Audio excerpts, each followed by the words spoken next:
కేటీఆర్ వివాదంలో ఈ గవర్నర్ అనుమతి ఇవ్వడం రేపు జరగబోయే ఎలాంటి పరిణామాలు ఉండబోతున్నాయి? 4 సార్లు ఇప్పటికే ఎంక్వైరీ చేసి ఉంటుంది కేటీఆర్, కాబట్టి స్ట్రైట్ అవే నష్టపరిహారం ఇవ్వాలి మాకు ఇన్ఫామ్ చేయకుండా ఈ ప్రభుత్వము ఒప్పందాన్ని రద్దు చేసింది, దీనివల్ల మాకు నష్టం జరిగింది, మీరే మాకు డబ్బులు ఇవ్వాలని వాళ్ళు అంటున్నారు కదా. కేవలం వడ్డీ రూపాయనే చెల్లించింది. అంటే పెద్ద మళ్ళీ కాళేశ్వరం ప్రాజెక్టు కట్టవచ్చు కదా. ప్రొసీజర్ ల్యాబ్స్లో అధికారులు బాధ్యులు అవుతారు తప్ప ప్రజాప్రతినిధులు ఎవరు కూడా బాధ్యులు గారు. సో కేటీఆర్ ఎన్నైనా చెప్పి ఉండొచ్చు. ఐఏఎస్ ఐపీఎస్ ఆఫీసర్లు దారి తప్పిపోతుంటే, తప్పుడు పనులు చేస్తుంటే చెవు పట్టి దాన్ని కరెక్ట్ చేయాల్సింది, దాని మీద యాక్షన్ తీసుకోవాల్సింది. సో హైదరాబాద్ బ్రాండ్ ఇమేజ్ కోసము ఒక పబ్లిక్ ఈ రాష్ట్ర రాజధాని ఇమేజ్ పెంచడానికి చేసిన దాంట్లో నేను చేసిన తప్పేంది, ఇందులో జరిగిన నష్టం ఏంది? నేను శబాష్ అనుకున్నట్టు, నేను శబాష్ అనుకుంటే కాదు కదా, ప్రజలు కూడా సమర్థించాలి కదా. ఆ రోజు సిటీలో ప్రజలు ఎంత ఇబ్బంది పడ్డారు.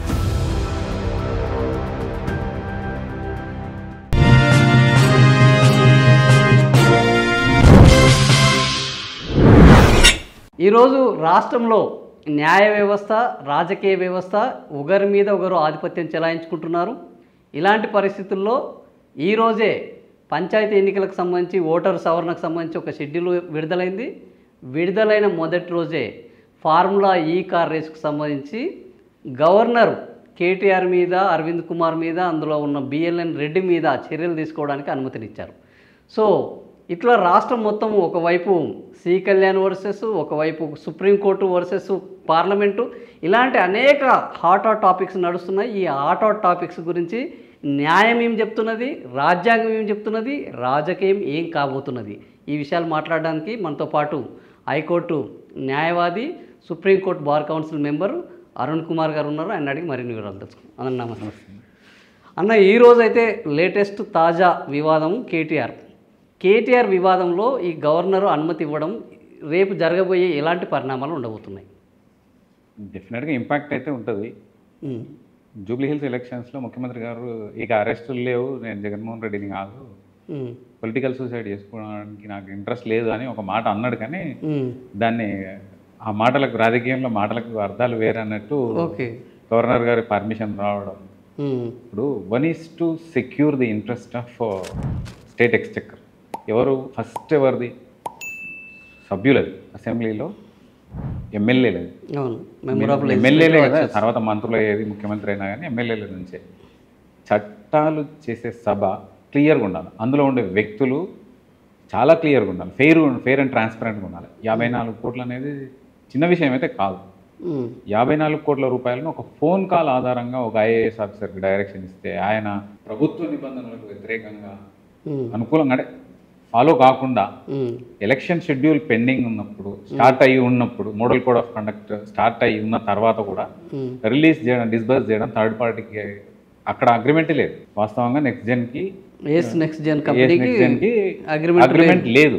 లేకున్నా కూడా అంటే ముందు కాబోతుంది. Okay, prior to execution of a particular document amount release అయ్యింది. ఎవరు కాపాడాల్సింది? Being a minister of cabinet, he used to safeguard the interest of state exchequer. GHMC నిధులైనా కావచ్చు, అవి ఏవైనా కావచ్చు, ప్రభుత్వ నిధులే కదా. జిహెచ్ఎంసీ అంటే పార్షియల్ గవర్నమెంటే. ఒక మినిస్టర్గా వాటిని కాపాడాల్సింది పోయి ఒక ఫోన్ కాల్ ఆధారంగా పెట్టేసి నేనే పెట్టినా కూడా అందరికి చెప్పిండాను. అవును, దానికి నేనే బాధ్యుని, నేనే ఏమని చెప్పాడు క్లియర్గా. చెప్పినప్పుడు అసలు జనాలు ఏం కోరుకుంటున్నారు? సరే, మరి ఆ 54 crores ఫేట్ ఏంది? అది వాపస్ వస్తాయా, రావా? రాబోయే గవర్నమెంట్లో మేము ఉంటామన్న ఆశ ఉండడం తప్పలేదు, కానీ అది అత్యాశ, దురాశ కింద మారిపోయింది. అందరికీ అర్థమైపోయింది. 9.5 సంవత్సరాల ప్రభుత్వం ప్రజలు వాళ్ళకి మ్యాండేట్ ఇవ్వలేదు. ఇవ్వనప్పుడు కనీసము he is to inform as a minister for municipal administration and GHMC నా కింద వస్తుంది కాబట్టి నేను డైరెక్షన్ ఇచ్చిన, అట్లీస్ట్ ఒక లెటర్ పెట్టినా కానీ ఆయనకి ఇంత హెస్ట్ సిచ్యువేషన్ వచ్చింది ఏది కాకపోవచ్చు. కేటీఆర్కి అలర్ట్ చేసి ఉండాలి. మీరు కంటిన్యూ చేయట్లేదు కాబట్టి సరే, నెక్స్ట్ జెన్ సంబంధించిన వ్యక్తులు మీతో ఫోటోలు దిగినరు, మిమ్మల్ని కలిసినారు ముఖ్యమంత్రి గారు, కాకుంటే నేను ఒక 54 కోట్ల రూపాయలు వాళ్ళ కంపెనీకి అడ్వాన్స్ చేసిన అని చెప్పి అలర్ట్ చేసింటే ప్రజల, ఒకవేళ టెక్నికల్గా బయటపడకున్నా కానీ ప్రజల జీవితంలో మంచి పేరు వచ్చింది. అదే కాకుండా నేనే ఇవని చెప్పినా మేము వస్తాం అనుకున్నాం అని హెడ్ స్ట్రాంగ్గా మాట్లాడడం ప్రజలకు ఎవరికి నచ్చలేదు. గవర్నర్ గారి దగ్గర 196 బిల్లులు ఉంటాయి. ఈరోజు చూసినాం సుప్రీంకోర్టులో క్లియర్ అయిపోయింది. గవర్నర్ సంతకాలు ఏవి పెట్టాలి ఏవి పెట్టకూడదు అనేది వాళ్ళే నిర్ణయించుకోవాలి. 3 నెలల నిబంధన అనేది ఏం లేదు, ఎన్ఫోర్స్ చేయజాలని సుప్రీంకోర్టు క్లారిటీ ఇచ్చింది. సో ఆ సందర్భంలో ఇంకా అంతే. అంటే మన ఉడంబడిక రాజ్యాంగం రాసుకున్నప్పుడే రాజ్యాంగంలో ఉన్న 3 అంగాలు ఒకదాని మీద ఒకటి ఓవర్ రైడ్ చేయకూడదు. జ్యుడిషియరీ, గవర్నమెంట్, ఎగ్జిక్యూషన్ ఇవన్నీ కూడా ఎవరి పరిధులు వాళ్ళ పరిధులు నిర్దేశించున్నాయి. సుప్రీంకోర్టు ఉత్తర్వులు మన రాష్ట్రపతి గారికి ఇవ్వడం అనేది అది ఒక లైన్ ఎంక్రోచ్ చేసినట్టే. అది ఎంక్రోచ్ చేసినారు వాళ్ళు. తర్వాత వచ్చిన డివిజన్ బెంచ్ అది అర్థం చేసుకున్న తర్వాత అందుకే ఈరోజు క్లారిటీ వచ్చింది. అంటే మరి వెళ్ళిపోతున్న గవర్నమెంట్లో ఉన్న కీలకమైన వ్యక్తి number 2 nothing but de facto CM అనొచ్చు. అవును, నెంబర్ 2 కూడా కాదు, సీఎం గారి తరఫున మొత్తం చెలాయించిందే డిఫాక్టో సీఎం కేటీఆర్. మరి గవర్నర్ అనుమతి ఎందుకు ఇయ్యరు? ఆటోమేటిక్ ఇస్తారు, కాకపోతే లేట్ అవుతుంది అంతే. ఆయన ముందున్న ఫైల్స్ని క్లియరెన్స్ వచ్చిన తర్వాత దాని తర్వాత ఒకటి మనకు ఇంపార్టెంట్, మనకు ఇంట్రెస్ట్, మనకు పొలిటికల్ ఇంట్రెస్ట్ ఉండొచ్చు. కానీ అది ప్రభుత్వాన్ని నడిపే వ్యక్తులకు ప్రయారిటీలు అనేది ప్రత్యేకంగా ఉండకపోవచ్చు, ఉండదు కూడా. ఉంటుందని ఆపాదించుకోవడం కూడా మనకే తప్పైపోతుంది. గవర్నర్ గారు క్లియరెన్స్ ఇచ్చేసింది. మరి పోలీసులు 4 సార్లు ఇప్పటికే ఎంక్వైరీ చేసి ఉంటారు కేటీఆర్, కాబట్టి స్ట్రైట్ అవే అరెస్ట్ చేసే అవకాశాలు కూడా ఉన్నాయి. ఎందుకంటే ఆ ఫేట్ ఆఫ్ 54 crores అనేది ఈ రోజు వరకు ఎవరు చెప్పట్లేదు. అరవింద్ కుమార్ చెప్పట్లేదు, రెడ్డి కూడా ఎవరు చెప్పట్లేదు. కనీసం నెక్స్ట్ జన్ అన్న రియంబర్స్ కూడా చేయలేదు అమౌంట్. ఏదో జరిగిపోయింది, మేము వస్తామనుకున్నాము, ఆ రోజున్న గౌరవ మంత్రి గారు మాకు ముందు జాగ్రత్తగా మాకు ఇచ్చిండ్రు, మాకు అవసరం లేదు ఆ డబ్బులు. గ్రీన్కో కంపెనీ సిస్టర్ కన్సర్న్ అది. కనీసం గ్రీన్కో కంపెనీ అన్నా ఈ రోజు ముందుకు వచ్చి ఆ 54 crores మేము రియంబర్స్ చేస్తాం గవర్నమెంట్కి అని చెప్పి ఉన్నా కూడా వేరే రకంగా ఉంటుంది. అది కూడా జరగట్లేదు. ఇప్పుడు ఏజెన్ అది నెక్స్ట్ జెన్ కంపెనీ ఆల్రెడీ అది ఇంటర్నేషనల్ ట్రిబ్యునల్కి వెళ్ళి మాకు 400 కోట్ల నష్టపరిహారం ఇవ్వాలి, మాకు ఇన్ఫామ్ చేయకుండా ఈ ప్రభుత్వము ఒప్పందాన్ని రద్దు చేసింది, దీనివల్ల మాకు నష్టం జరిగింది, మీరే మాకు డబ్బులు ఇవ్వాలని వాళ్ళు అంటున్నారు కదా. డెఫినెట్గా వాళ్ళు ప్రూవ్ చేసుకోవాల్సి వస్తుంది. నేను చెప్పేది ఏంటంటే 54 crores అనేది వాళ్ళకి డిస్బర్స్ అయినప్పుడు వాళ్ళతో అగ్రిమెంటే లేదు కదా. కానీ మరి వాళ్ళే కోర్టుకు పోయి ఇంకా మాకు 400 కోట్లు ఇవ్వాలంటే వాళ్ళు కూడా ఎంతో కొంత స్ట్రాంగ్గా ఉన్నట్టే కదా. కోర్టుకు గవర్నమెంట్ పాలసీలను ప్రైవేట్ కంపెనీలు ఎన్ఫోర్స్ చేయజాలి. ఎట్లా ఎన్ఫోర్స్ చేస్తే? వాళ్ళు అగ్రిమెంట్ చేసి ఉండొచ్చు. ఎవరు చేసిండ్రు? గవర్నమెంటే కదా. గవర్నమెంటే చేసి ఉండొచ్చు, కానీ అది వైబుల్ కాదు. అప్పటికే వచ్చింది, నష్టం వచ్చింది ఆ కంపెనీ. గ్రీన్కో కంపెనీకి నష్టం వచ్చినందుకే పక్కకి జరిగింది. నెక్స్ట్ జెన్ కూడా లాస్ అయినందుకే కదా స్కీమ్ అనేది అక్కడతో ఆపేసింది. తర్వాత వచ్చిన ప్రభుత్వం నిధులు లేక ప్రతి నెల 6,000 కోట్ల రూపాయలు గత ప్రభుత్వం 10 సంవత్సరాల కింద ప్రభుత్వం చేసిన ఖర్చుల మీద వడ్డీ కింద చెల్లిస్తూ వస్తుంది ఈ ప్రభుత్వం. దాదాపు 1,50,000 కోట్లను కేవలం వడ్డీ రూపాయన చెల్లించింది. అంటే పెద్ద మళ్ళా కాళేశ్వరం ప్రాజెక్టు కట్టొచ్చు కదా, 1.5 కాళేశ్వరం ప్రాజెక్టు కట్టొచ్చు కదా. అంటే సో ఈ కేసులో కేటీఆర్ జైలుకు పోయే అవకాశం ఉందా? ప్రజలకు వ్యవస్థ మీద నమ్మకం రావాలి అంటే వ్యవస్థ ఖచ్చితంగా చట్టబద్ధంగా సామాన్యుడిని ఏ విధంగా ట్రీట్ చేస్తుందో సోకాల్డ్ మినిస్టర్స్ ఎక్స్ మినిస్టర్స్ కావచ్చు, పొలిటీషియన్స్ కావచ్చు, వాళ్ళని కూడా అదే రీతిన ఇప్పుడు చూసిన మనం ఐబొమ్మ దూరకంగా తీసి లోపల పడేసింది. మరి ఎందుకు ఈయనకెందుకు ఎగ్జెంప్షన్ ఇవ్వడం వల్ల వ్యవస్థల మీద ప్రజలకు నమ్మకం పోతుంది, తర్వాత వేరే అపోహలు దారి తీసినట్టయితే. ఇప్పుడు ఈరోజు ఒక సుప్రీంకోర్టు లాయర్ మాట్లాడుతూ ఇది ప్రొసీజరల్ ల్యాబ్స్లో అధికారులు బాధ్యులు అవుతారు తప్ప ప్రజాప్రతినిధులు ఎవరు కూడా బాధ్యులు గారు. సో కేటీఆర్ ఎన్నైనా చెప్పుండొచ్చు, మౌఖికంగా చెప్పొచ్చు, ఏదైనా చెప్పొచ్చు, కానీ అక్కడ ఉన్న ఎవరు ప్రిన్సిపల్ సెక్రటరీ అరవింద్ కుమార్ కానీ, ఒక చీఫ్ ఇంజనీరు బిఎల్ఎన్ రెడ్డి కానీ వీళ్ళు కదా రేపు బాధ్యులు కావాల్సింది. కేటీఆర్ ఎందుకు బాధ్యుడు అవుతాడు అని అంటున్నారు. తప్పించుకోవడానికి డిఫెన్స్ కౌన్సిల్ ఎప్పుడు కూడా సిద్ధంగా ఉంటారు. డిఫెన్స్ కౌన్సిల్ చెప్పే వాదననే అసలు సంబంధమే లేదు, అసలు ఫోనే చేయలేదు అంటారు. అందరికీ తెలుసు, ప్రజలకు అందరికీ. అవును, ఫోన్లు చేసినా కూడా అది వర్తిస్తుందా? కోర్టులో నిలబడుతుందా? ఫోన్లు చేసడం, మౌఖిక ఆదేశాలు ఇవ్వడం ఇట్లాంటివి కోర్టులో నిలబడతాయా? పెద్ద ఎస్టాబ్లిష్ చేయాలనుకుంటే ఏజెన్సీకి డెఫినెట్గా అది సాధ్యమే. ఎందుకంటే ఆ ఫోన్ కాల్ ఉంటాయి కదా, ఆ రోజు కన్వర్జేషన్ చేసిన అరవింద్ కుమార్కి ఫోన్ చేసిన ఫోను, ఈ ఫోను, ఈయన అడ్మిషన్స్, ఇవన్నీ కూడా టెక్నికల్గా శిక్ష పడకపోవచ్చు, కానీ క్లచెస్ నుంచి తప్పించుకునే అవకాశం అయితే ఖచ్చితంగా లేదు. విచారణ పోయిన వాళ్ళు ఇప్పుడు నిందితులు అందరూ దోషులు కాలేదు కదా. ఇప్పుడు ఈయన నిందితుడిగా ఉన్నాడు, దోషి కావడం వేరు. ఇప్పుడు కేటీఆర్ కూడా అదే చెప్తున్నాడు, మీరు ఎన్ని కేసులు పెట్టుకున్నా ఇవి రాజకీయ కుట్రల నేపథ్యంలో ఇరికించేటివి, కానీ ఇందులో ఏ ఒక్క దాంట్లో కూడా నేను దోషం తేలే అవకాశం లేదు అని ఆయన క్లియర్గా చెప్తున్నారు. అట్లాంటప్పుడు ఇంకా ఆయన ఇమేజ్ పెరుగుతుంది కానీ ఎట్లా తగ్గుతుంది? ఆయన ఇమేజ్ పెరుగుతుందా తగ్గుతుందా కాదు, ఇన్వెస్టిగేషన్ ఏజెన్సీ పాత్ర కూడా ఇందులో వాళ్ళ డ్యూటీ వాళ్ళు చేస్తారు, డెఫినెట్గా చేయాల్సిందే. ఓకే, కోర్టును సాటిస్ఫై చేస్తుందా లేదా ప్రాసిక్యూషన్, ఇన్వెస్టిగేషన్ ఏజెన్సీ వాళ్ళు సబ్మిట్ చేసే ఛార్జ్ షీటు పర్టికులర్గా అక్యూజ్డ్ని కల్ప్రిట్గా ప్రూవ్ చేయగలుగుతుందా లేదా అనేది కోర్టు నిర్ణయిస్తుంది. కోర్టు సాటిస్ఫై కావాలి కదా, కోర్టు సాటిస్ఫై కాకపోతే అంటే ఈ ప్రభుత్వం విచారణ వాళ్ళు చేసే దాని మీదనే ఆధారపడి ఉంటుందా? How can accused assumes the judgement? ఒక అక్యూజ్డ్ ఒక కేసును ఫేస్ చేస్తున్న అక్యూజ్డ్ ఏ విధంగా రిజల్ట్ని ప్రభావితం చేస్తాడు? అంటే ప్రభావితం చేయాలని చెప్పి మాట్లాడుతున్నాడా కేటీఆర్? ఇన్వెస్టిగేషన్ ఏజెన్సీని తప్పు పడుతూ జడ్జిమెంట్ ఈ విధంగా వస్తుందని తాను ఎట్లా మాట్లాడతాడు? అంటే దోషి అని ఎవరు ఒప్పుకోరు కదా బేసికల్గా. అదే చెప్తున్నా నేను. Being the council for defence, ఆయన తరఫున మాట్లాడే న్యాయవాదులు అందరూ కూడా అదే చెప్తారు. నేను అదే చెప్తున్నది, ఫస్ట్ ఎథికల్గా it is the bounded duty of the member of legislative assembly to safeguard the interest of public exchequer. ప్రజాధనాన్ని కాపాడాల్సింది వాళ్ళే కదా. పోతుంటే చెవుపట్టి ఐఏఎస్ ఐపీఎస్ ఆఫీసర్లు దారి తప్పి పోతుంటే, తప్పుడు పనులు చేస్తుంటే చెవుపట్టి దాన్ని కరెక్ట్ చేయాల్సింది, దాని మీద యాక్షన్ తీసుకోవాల్సింది క్యాబినెట్ మినిస్టరే కదా. క్యాబినెట్ మినిస్టరే తప్పుకు పాల్పడితే ఎవరితో చెప్పుకోవాలి? మనకు నానుడింది రామాయణంలో, రామసేతు నిర్మాణం జరుగుతుంటే ఒక ఉడత తన సహాయం చేస్తాను వస్తుంది. ఉడత సహాయం చేస్తాను వచ్చి ఇసుక రేణువులను వారధి మీద వేస్తుంటే రాముడు చూసుకోకుండా ఉడత మీద కాలు పెడతాడు. కాలు పెడితే కళ్ళ నుంచి నీళ్ళు కారుతుంటాయి కానీ ఒక సౌండ్ కూడా రాదు. ఆ ఉడత ఏం సౌండ్ చేయదు. అప్పుడు చేతులకు తీసుకొని రాముడు చేతులతో ఇట్లా అన్నప్పుడే దానికి గీతలు వచ్చినాయని కూడా అంటారు ఉడత మీద. అప్పుడు ఎందుకు నువ్వు ఏడవలేదు, నువ్వు ఎందుకు బాధపడలేదు అంటే, నాకు బాధ జరిగితే నేను రామా అంట, రాముడే నన్ను నేను ఎవరికి చెప్పుకోవాలని కళ్ళ నీళ్ళు పెట్టుకుంటుంది. అట్లా ఈయన పేరు కూడా రామనే. ఆ రాముడిని ఒప్పుకొని ఈ రాముడు మరి ఏ విధంగా ప్రజలకు ఆన్సర్ చేయాలి? ప్రజాక్షేత్రంలో అయితే ఆన్సర్ చేయాల్సిందే కదా, క్లియర్ గా బయటికి రావచ్చు.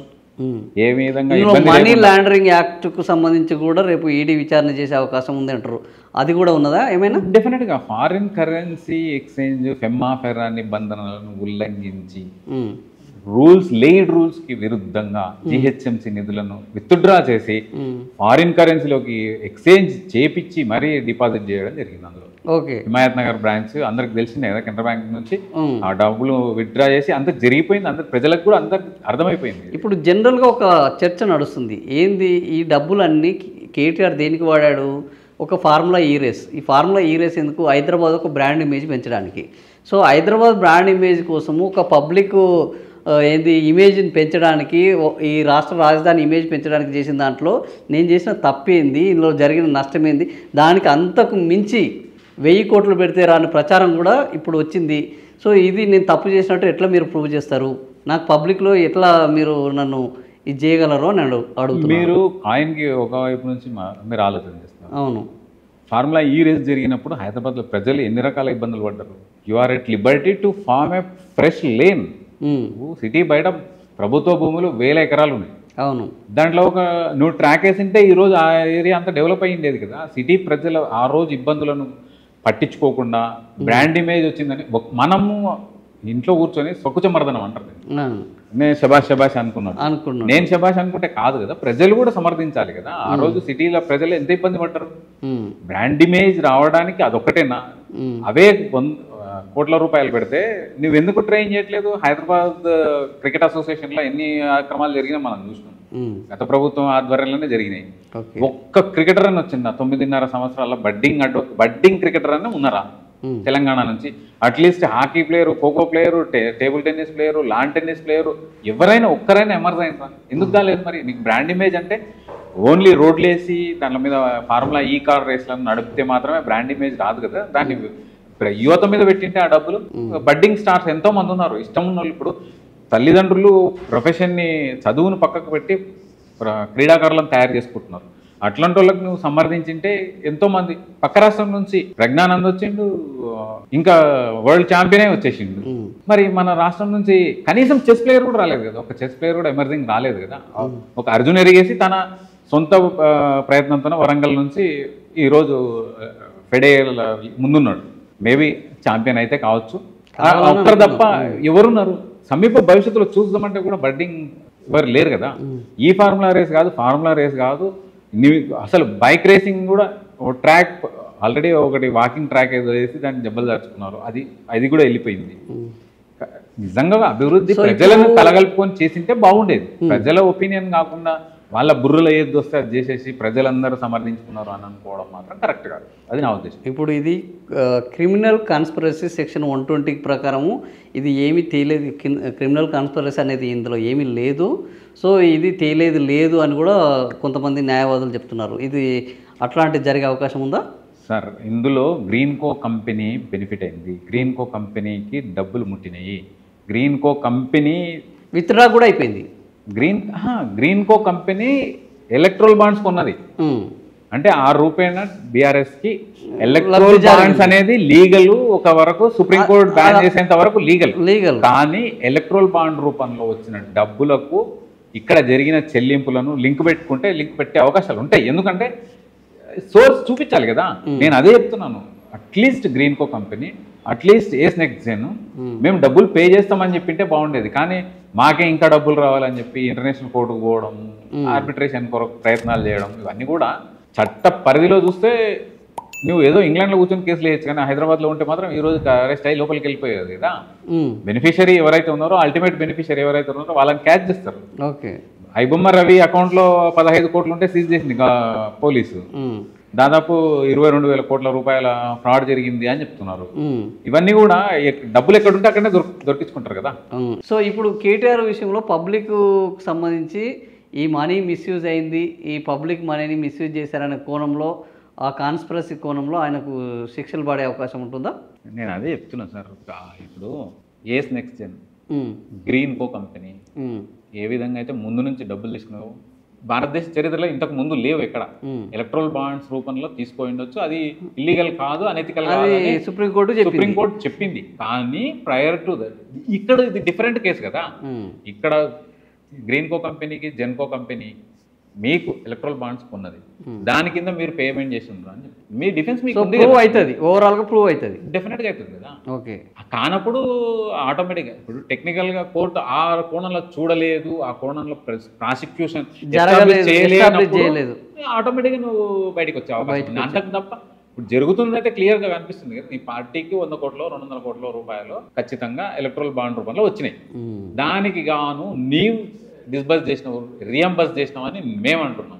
ప్రాసిక్యూషన్ సైడ్ మాట్లాడుతున్నాం. నేను ప్రాసిక్యూషన్ సైడ్ కాదు, కానీ అజ్యూమింగ్ ఫర్ ఏ వైల్ నేను అట్లా అనుకుంటున్నాను. అట్లా అనుకున్నప్పుడు తప్పే అవుతుంది కదా. ఖచ్చితంగా 54 కోట్ల రూపాయలు నువ్వు రియంబర్స్ చేసినావు, రీకలెక్షన్లో భాగంగా వాళ్ళకి పంపించినావు. ఏ విధంగా అరవింద్ కుమార్కి ఫోన్ చేసి 54 కోట్లు డిస్బర్స్ చేయమని చెప్పినావో, Greenko company, Ace next gen కంపెనీకి నేను ఇట్లా పైసలు ఇస్తే తీసుకోవాలని కూడా చెప్పించవచ్చు కదా. There is a possibility. దాన్ని ఎస్టాబ్లిష్ చేయగలిగితే, ఇన్వెస్టిగేషన్ ఎస్టాబ్లిష్ చేయగలిగితే, ఛార్జ్షీట్ ఫైల్ చేయగలిగితే, దాన్ని కోర్టు ముందు ప్రూవ్ చేయగలిగితే ఇట్స్ అ ఫిట్ కేస్. ఎందుకంటే ఆన్లైన్ ట్రాన్సాక్షన్లు ఉన్నాయి, ఎలక్ట్రల్ బాండ్లు వచ్చినాయి, 54 కోట్లు జిహెచ్ఎంసీ నిధులు కన్వర్షన్ చేసి ఫారిన్ కరెన్సీలో పంపించారు. ఇంతకంటే ఏం ఆధారం కావాలి? సో ఓకే అన్న, థ్యాంక్ యూ. సో ఇది అరుణ్ కుమార్ గారి యొక్క వాదన. ఖచ్చితంగా కేటీఆర్ జనం దృష్టిలో అయితే ఖచ్చితంగా దోషిగా తేలుతాడు. ఎస్టాబ్లిష్మెంట్ చేయడం టెక్నికల్గా ఏంది అనేది అది కోర్టులు నిర్ణయిస్తుంది, మేము నిర్ణయించలేమని చెప్తున్నారు. సో మరి ఏం జరుగుతుంది అనేది చూద్దాం. Thank you for watching.